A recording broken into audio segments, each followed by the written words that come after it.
Review singkat 2 film horor Indonesia terbaru yang baru tayang di bioskop. Yang pertama kita bahas dulu tentang film Hutang Nyawa. Karena sebelum nonton film Hutang Nyawa, aku udah nonton film horor Terkutuk yang bikin aku merasa terkutuk juga setelah nonton filmnya. Jadi kayak nggak ada ekspektasi lebih untuk film horor Indo selanjutnya, yaitu Hutang Nyawa ini. Tapi setelah ditonton, dibilang jelek, nggak jelek. Maksudnya dibilang spektakuler juga masih kurang. Tapi masih layak untuk ditonton.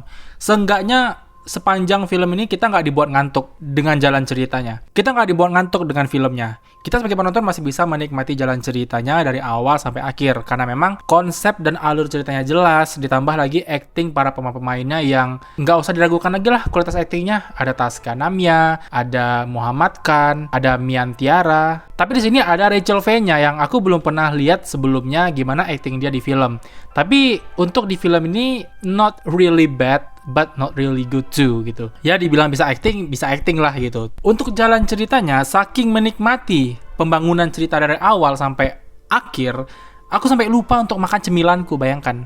Jadi pas udah keluar bioskop baru sadar cemilan belum dimakan. Jadi film Hutang Nyawa ini bercerita tentang seorang wanita bernama Elwina, di mana ini digambarkan di awal film itu dia ini memiliki kehidupan yang lumayan sulit lah. Dia harus menghidupi anak yang dia dapatkan di luar pernikahan. Terus saudaranya yang suka bertingkah buruk dan gak membantu keluarga sama sekali, ditambah ibunya yang suka menekan si Elwina ini. Jadi semua masalah dan konflik yang dihadapi oleh Elwina ini disebabkan oleh ibunya sendiri gitu. Dan kita akan melihat di film ini perjuangan Elwina untuk menghadapi masalah di mana dia ini terjebak di dalam sebuah pabrik yang ibunya nih yang bikin dia itu harus kerja di sana karena kebutuhan biaya hidup.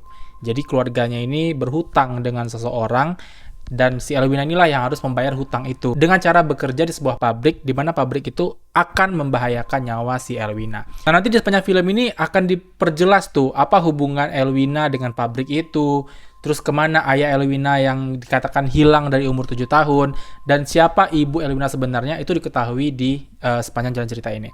Jadi jalan ceritanya itu habis, nggak gantung, nggak bikin kita kayak menerka-nerka ini bakal ada yang kedua atau apalah gitu. Enggak. Film ini berjalan alurnya dengan jelas dan habis. Rate dari aku untuk film Hutang Nyawa adalah 7/10 dan masih layak untuk ditonton. Jadi nggak usah takut rugi. Silahkan tonton, kalian bakal menikmati film ini. Walaupun menurut aku horornya belum terlalu dapat, tapi beberapa orang itu ada yang sampai tutup mata untuk nontonnya. Karena beberapa adegan memang ada jump scare-nya, memang ada pembangunan cerita yang intens kayak rekaman one shot gitu. Jadi kita bisa merasakan ketegangannya. Tapi untuk aku pribadi masih belum dapat, masih belum kena horornya. Untuk kalian yang udah nonton, gimana menurut kalian tentang film Hutang Nyawa? Coba komen di bawah. Nah, bagusan mana film Hutang Nyawa daripada Racun Sangga? Yuk kita bahas dulu tentang film Racun Sangga.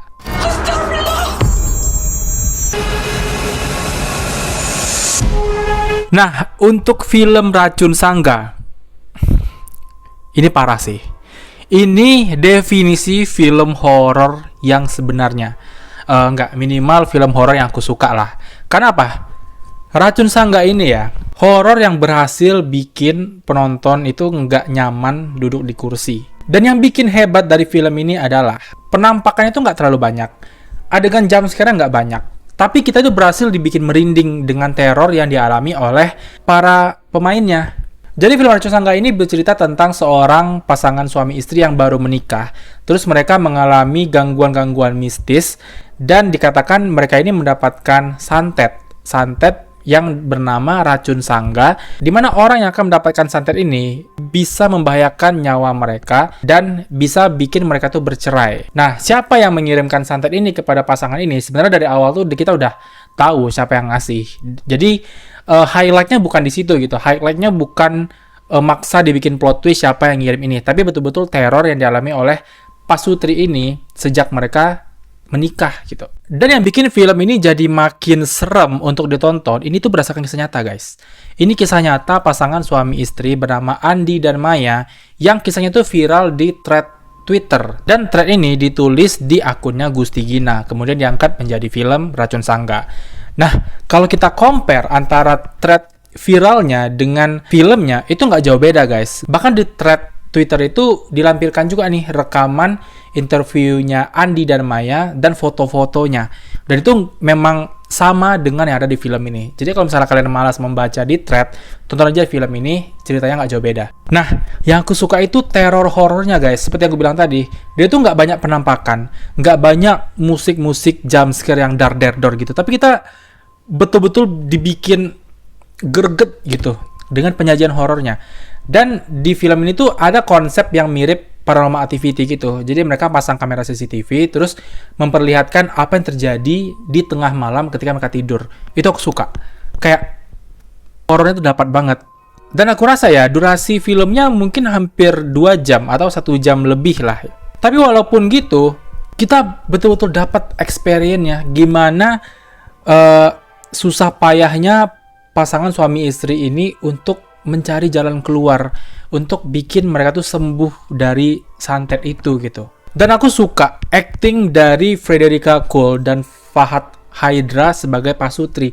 Chemistry mereka tuh dapat banget, sehingga kita tuh dari awal pembangunan cerita tuh kita tuh udah prihatin dengan mereka gitu. Jadi seperti yang pernah dibilang Joko Anwar, yang paling penting dari bikin film itu gimana kita tuh bisa peduli dengan karakter utama. Dan film ini berhasil menyajikan itu. Film ini berhasil bikin kita sebagai penonton peduli dengan kehidupan Pasutri ini. Sehingga kayak apa aja suatu kejadian buruk yang terjadi, itu udah bikin kita tuh kayak, ya Allah kasihan banget gitu. Dan gak tahu kenapa, walaupun film ini digarap oleh Rizal Mantovani, yang udah banyak bikin film horor sebelumnya, dan aku udah tonton semua film-filmnya, untuk film Racun Sangga ini kayak berbeda jauh dengan Rizal Mantovani gitu. Aku bahkan nggak nyangka kalau film ini tuh Rizal yang bikin gitu, karena beda dengan film-film sebelumnya yang dia bikin. Paham nggak maksudku? Jadi film ini kayak nuansanya fresh dan masih baru gitu untuk aku yang udah tahu film-film Rizal Mantovani. Dan menurutku ini film Rizal Mantovani dan film horor yang diangkat dari thread viral yang paling berhasil dari semua film horor yang diangkat dari thread viral yang udah tayang. Aku nggak tahu menurut kalian, tapi menurutku kayak gitu. Nah, kembali ke pertanyaan tadi, bagusan mana Hutang Nyawa daripada Racun Sangga? Aku rekomen kalian nonton dua-duanya. Tapi kalau misalnya kalian cuma bisa milih satu, aku rekomendasikan film Racun Sangga. Kalian nggak akan nyesel nonton film ini. Ini film horor yang bahkan sampai habis film pun masalah itu belum selesai. Karena di kehidupan aslinya masalah ini belum selesai, guys. Mereka tuh masih mendapatkan gangguan dari santet itu. Dan film ini berakhir dengan sad ending. Nah, kerennya film itu, ending film tuh nggak ada adegan yang nangisan. Tapi sad ending, kalau misalnya dibayangkan, itu menyedihkan. Kalian tonton aja lah filmnya. Aku rekomen kalian nonton film Racun Sangga mumpung masih tayang di bioskop. Rating dari aku untuk film ini 9/10 karena memang sebagus itu, se-worth it itu, dan semenyeramkan itu. Untuk yang udah nonton, gimana menurut kalian? Coba komen di bawah. Oke guys, singkat aja video kita. Itu review aku untuk film horor Indonesia Hutang Nyawa dan Racun Sangga yang baru tayang di bioskop dan masih tayang. Yang belum nonton, aku rekomendasikan kalian untuk nonton. Dan yang udah nonton, gimana menurut kalian tentang film Hutang Nyawa dan Racun Sangga? Coba komen di bawah. So guys, itu dulu video kita. Kalau misalkan kalian suka, klik like-nya, subscribe channel ini untuk berlangganan, dan klik loncengnya untuk dapat notifikasi kalau ada video baru. Jangan lupa tinggalkan komentar, kritik, dan saran untuk kemajuan channel ini. Dan jangan lupa share video ini ke teman-teman yang lain. Terima kasih sudah menonton, dan sampai jumpa di video-video selanjutnya. Bye guys. Jangan lupa tinggalkan komentar, kritik, dan saran.